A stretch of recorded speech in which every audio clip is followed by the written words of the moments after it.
Subscribe, like and share ACB. Click the bell icon for more interesting videos.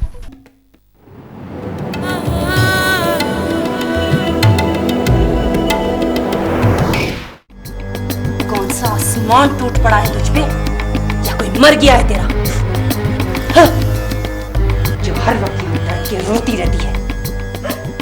मैं तो खुद ही मर गई हूँ। मेरे ऊपर रोने वाला कोई नहीं था, इसलिए अपना शौक खुद बना रही हूँ। मगर तुम्हें इससे क्या? तुम्हें तो रोना आता ही नहीं ना। कोई मरे या जिए, तुम तो सिर्फ कह लगाना जानती हो। ये फलसफा किसी और पर झाड़ना। मैं बहुत दिन से तेरे नखरे बर्दाश्त कर रही हूँ। मुझे भी मालूम है जब कोई नई लड़की आती है तो कुछ दिन तक सूख मनाती है, लेकिन तूने तो हद कर दी है। गुनाहगार को सजा मिलती है तो कहते हैं कि उसके गुनाह की सजा मिली है, लेकिन मुझे तो अपना कोई ऐसा गुनाह याद नहीं आता कि जिसकी सजा इतनी कड़ी हो सकती है, और वो तुमने दी है मुझे। आखिर क्यों किया तुमने ऐसा? या अल्लाह, ये कैसे जुर्म की सजा है? कैसा इंसाफ है तेरा?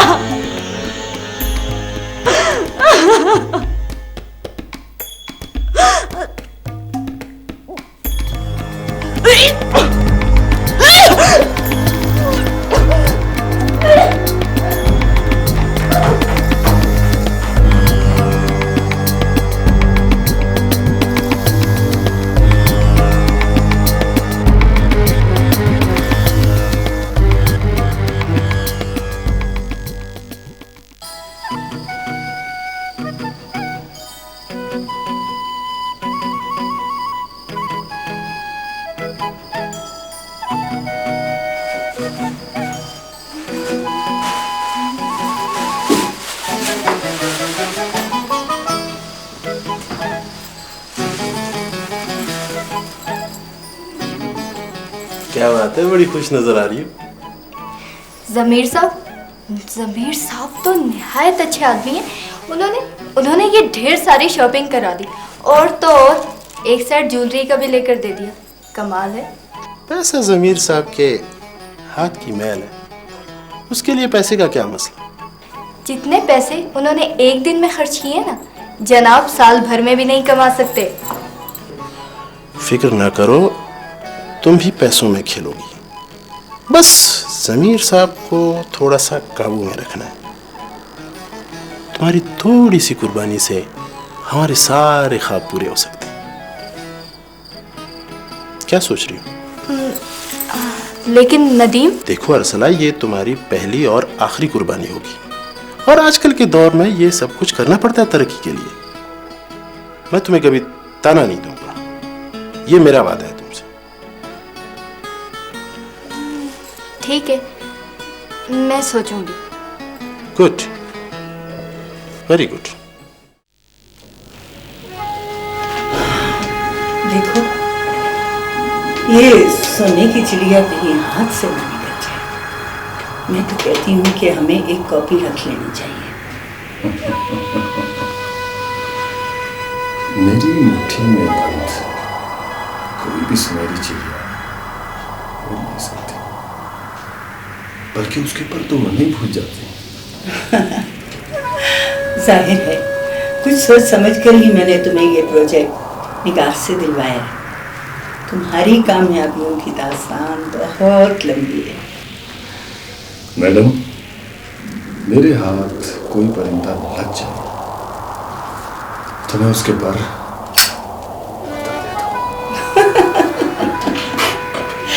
देखना, कहीं किसी औकात पे हाथ ना डाल देना।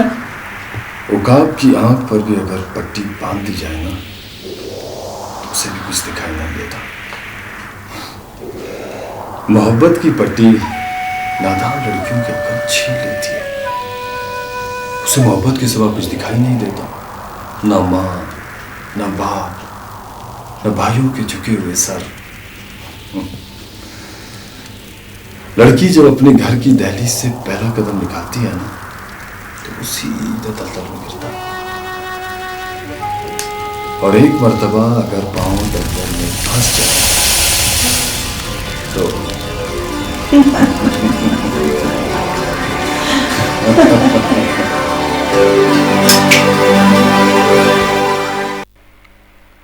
आज का ये इजलास रुस्तम खान के साथ पेश आने वाले वाक़े के सिलसिले में बुलाया गया है। हम सब जानते हैं कि रुस्तम खान एक नेक और शरीफ सियासतदान है। ये सब पार्टी को बदनाम करने के लिए किया गया है। मेरा ख्याल है पार्टी से ज़्यादा रुस्तम खान के खिलाफ गहरी साजिश की गई है। बहरहाल नुकसान पार्टी को भी हुआ है। इस तरह के वाक़यात इलेक्शन के दिनों में वोटर की सोच को तब्दील कर देता है। मेरा ख्याल ये है कि पार्टी को मजीद नुकसान से बचाने के लिए रुस्तम खान साहब को ही कुर्बानी देनी पड़ेगी। क्या मतलब? मतलब ये इलियास साहब कि या तो रुस्तम खान साहब इलेक्शन से दस्तबरदार हो जाए, बल्कि मेरी जाती राय ये है और इखलाकन भी इसका जवाज बनता है कि रुस्तम खान साहब पार्टी से मुस्ताफी हो जाए। मिस्टर एहसन, मैंने इस पार्टी के लिए दिन रात मेहनत की है, जेलें काटी है, और अब अगर कोई घटिया शख्स या पार्टी अपनी जाती या ना मफाद के लिए घटिया हटकंडों पे उतर आई है तो उसका हरगिज ये मतलब नहीं है कि मैं इलेक्शन से दस्तबरदार होकर पार्टी से इस्तीफा देकर घर बैठ जाऊं। शायद वो घटिया शख्स और पार्टी एक जाती है। रुस्तम खान साहब आप बैठ जाए, आपको पार्टी की अशद जरूरत है। पार्टी को आपकी अशद जरूरत। एहसन साहब की तजवीज़ किसी तौर पर भी काबिल कबूल नहीं है। बेहतर यही है कि हम अपने जलसों में इस घटिया साजिश के खिलाफ बोलें और वोटरों को हकीकत बयान करें। आप लोगों का जो जी चाहे वो कीजिए, लेकिन मैं एक बात वाजे कर देना चाहता हूं, और वो बात मैं अपनी प्रेस कॉन्फ्रेंस में भी कह चुका हूं। जिस किसी ने भी ये घटिया हरकत की है उसे इसका खमियाजा भुगतना पड़ेगा। रुस्तम खान अपना हिसाब जरूर लेगा, जरूर लेगा, जरूर लेगा।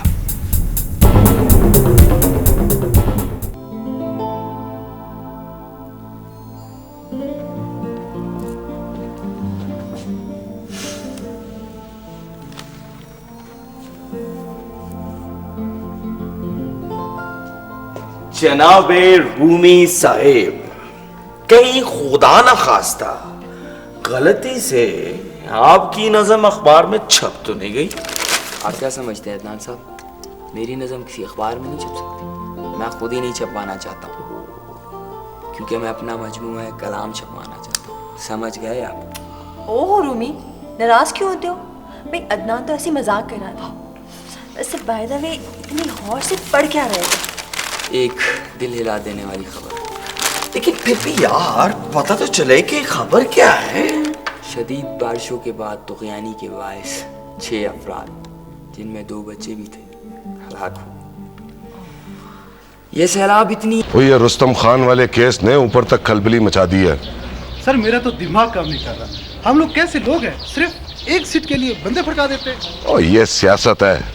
सर सियासत तो दूसरे मुल्कों में भी होती है, इस तरह एक दूसरे के वैरी तो नहीं हो जाते। भाई हमारे यहाँ एक दूसरे को नीचा दिखाना और इख्तिदार में आकर एक दूसरे के खिलाफ फाइलें खोलने का नाम ही सियासत है। और जब तक ये लोग ऐसा करते रहेंगे उसमें हमारा ही फायदा है। वो कैसे सर? ओए मोटे दिमाग, ओए हमारे बगैर ये लोग झूठे केस नहीं बना सकते। आप ठीक कह रहे हैं सर, लेकिन इस नए छापे का क्या करें? तेरे सर में क्यों दर्द हो रही है? सारा प्रेशर तो मेरे ऊपर है। अभी वो निगार वाला मामला हल नहीं हुआ था तो ये रुस्तम खान वाला फड्डा आ गया। निगार से याद आया सर, ये निगार वाले मसले का क्या करें? करना क्या है, फाइलों का पेट भरते रहो। जब अपनी गर्दन फंसेगी तो देख लेंगे उस मैडम निगार को भी।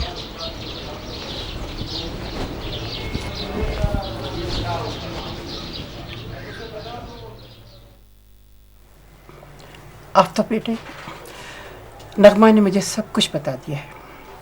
बेटा मैं आपकी बेहद मशकूर हूँ, मेरे पास शुक्रिया के अल्फाज नहीं हैं। आंटी आप मुझे शर्मिंदा कर रही हैं। ये मेरा फ़र्ज़ था और मेरी जगह कोई भी होता तो यही करता। नहीं बेटा, अगर कोई और होता तो शायद मुंह फेर के चला जाता। आजकल के ज़माने में कोई किसी के मामले में टांग नहीं अड़ाता। ठीक कह रही हैं आंटी। आप मेरे लिए फरिश्ता साबित हुए हैं। अगर आप किसी तरह उस मनूस रज़िया से मेरी तस्वीरें वापस ले आए तो मैं ज़िंदगी भर आपकी एहसानमंद रहूंगी। आप फिक्र ना करें, मैंने सारी प्लानिंग कर ली है और बहुत जल्द आपको बहुत अच्छी न्यूज़ लाऊंगा मैं। लेकिन आप करेंगे क्या? वेरी सिंपल, कुछ घी सीधी उंगली से नहीं निकलते। वो आपने तो सुना होगा कि डू एज रोमन टू इन रो। बदमाश कभी शराफत की जबान नहीं समझते, उनसे उनकी जबान में बात की जाए तो ज्यादा बेहतर होता है। आप सही कहते हैं बेटा, शरीफ की सबसे बड़ी कमजोरी उसकी शराफत होती है। आजकल के माशरे में शरीफ और गरीब होना किसी भयानक जुर्म से कम नहीं। या आप इतनी मायूसी की बातें क्यों करती हैं? देखिए ना, जहां बदसूरती होती है वहां खूबसूरती भी होती है। अंधेरा होता है तो उजाला भी होता है। रोशनी की एक किरण को दुनिया भर के अंधेरे मिलकर भी नहीं बुझा सकते। वो तो गुप अंधेरे में रहकर भी अपना वजूद कायम रखती है। मैं हूं ना, तो आप फिक्र क्यों कर रही हैं? और हाँ, सुना आप चाय बहुत अच्छी बनाती है। Sure. प्लीज।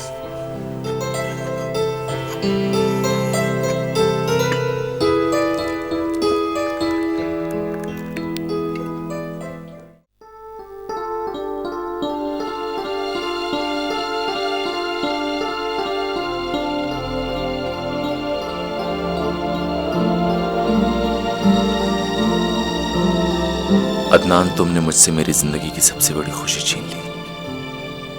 मैंने जिंदगी में अपने आप को कभी इतना बेबस महसूस नहीं किया।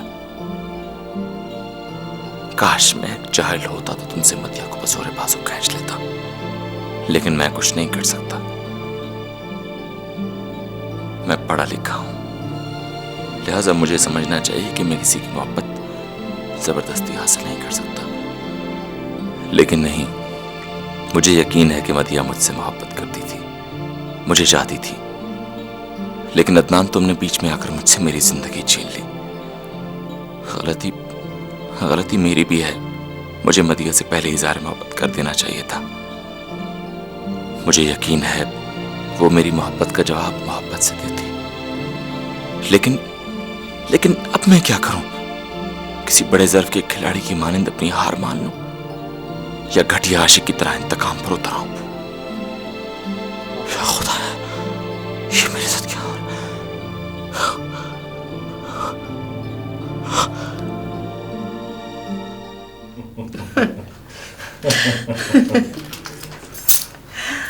नया घर और नया project Mubarak. Thank you very much. Madam बड़ी मुश्किल से राजी हुई है, क्योंकि वो ये प्रोजेक्ट सम्मी को दे चुकी थी। समी तो पहले ही बहुत कमा रहा है। मैडम आलिया के जरिए कहलवाया तो मानी। क्यों? मैं समी से कम हूं क्या?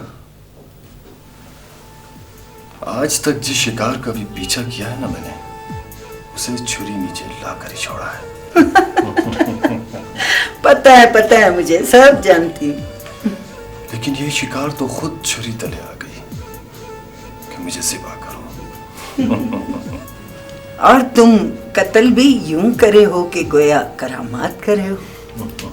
हाँ, इसी बात के तो मैडम पैसे देती हैं।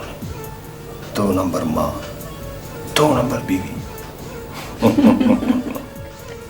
अच्छा, अब मजाक छोड़ो और मेरी बात सुनो। तुम्हारी माँ अतिया बेगम ही होगी। क्या फर्क पड़ता है इससे? आप चाय पिलाएं अच्छी सी। हाँ, अब भी मंगवाती है।